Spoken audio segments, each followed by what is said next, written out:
মেয়েটা বারবার আমার দিকে চাইছে কেন? একেবারে অপরিচিত মেয়ে, পাড়া গাঁয়ের ঘরের বউ। না না,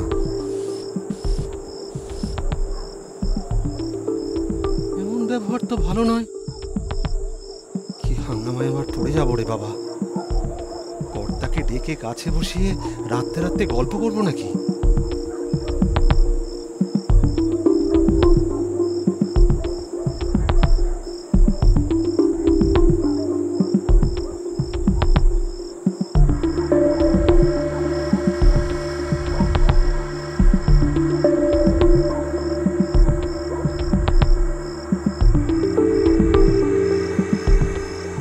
ঠাকুরমশাই, আপনি এখনই এখান থেকে পালান, না হলে আপনি ভয়ানক বিপদে পড়বেন।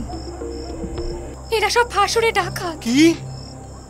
হ্যাঁ, আজ রাতেই আপনারে মেরে ফেলবে।